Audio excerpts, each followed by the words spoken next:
بسم اللہ الرحمن الرحیم نحمدہ ونصلی ونسلم علی رسولہ الکریم اما بعد۔ علم الصیغہ سبق نمبر 47 ہے اور مشکلات صیغہ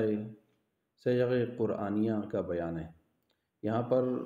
جو صیغہ ہے وہ ہے ان نمنا سے ہم شروع کر رہے ہیں۔ ان نمنا پوچھا جاتا ہے کون سا صیغہ ہے، تو اصل بات یہ ہے کہ یہ ہے نمنا، منا یمنو، نصر ینصر کا باب ہے، تو یمنو سے آگے پھر جمع متکلم کا صیغہ بن جاتا ہے نمنا، نمنو، اور اس کے اوپر ان مصدریہ داخل ہو جاتا ہے تو ان نمنا ہو جاتا ہے، تو ملا کر پوچھا جاتا ہے ان نمنا کون سا صیغہ ہے۔ تو یہ مدہ یا مدو کی طرح ہے، مدہ یا مدو، اور بہرحال یہاں پر جو ہے ان مصدریہ کا نون اور نمنا کا جو نون ہے، تو یہ قاعدہ یرملون لگ کے یہاں پر ادغام ہو چکا ہے، ٹھیک ہے، تو ان نمنا ہو گیا۔ اسی طرح صیغہ ہے لمتننی، لمتننی پوچھنے کون سا صیغہ ہے، ملا کے پوچھتے ہیں تو اسی وجہ سے اشکال پیدا ہوتے ہیں۔ تو لمتننا یہ بھی نصر ینصر کا باب ہے، لام یلومو، اور اسی طرح جو ہے لاما لاما لامو لامت لامتا لمنا، لمنا تو پھر آگے لمتا لمتما لمتم لم لمتم، اور لمتی لمتما لمتننا، لمتننا یہ جمع مؤنث کا صیغہ بن جاتا ہے، ٹھیک ہے۔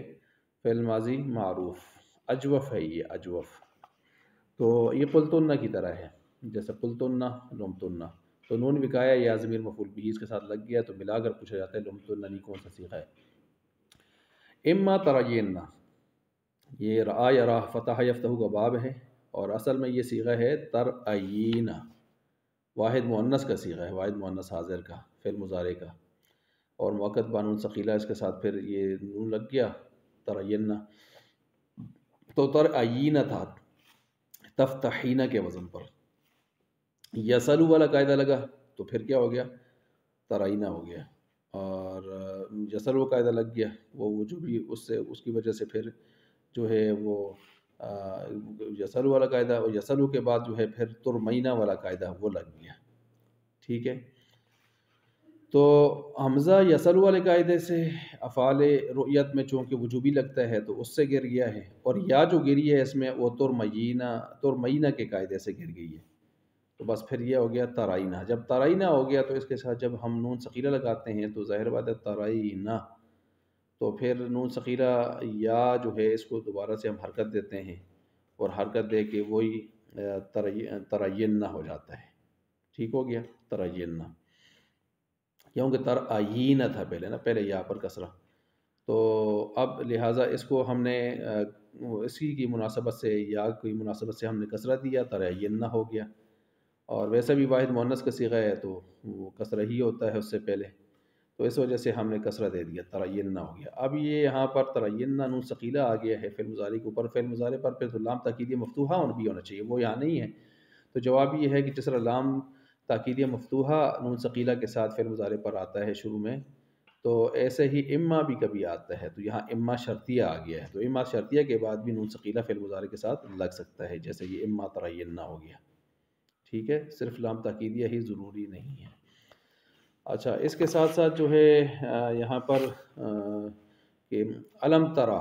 علم ترا ملا کر پوچھا جاتا ہے، تو یہ تو بھی کوئی صیغہ نہیں ہے، ترا اصل میں ہے ترا، تو تر آیو تھا، یسر والا قاعدہ لگا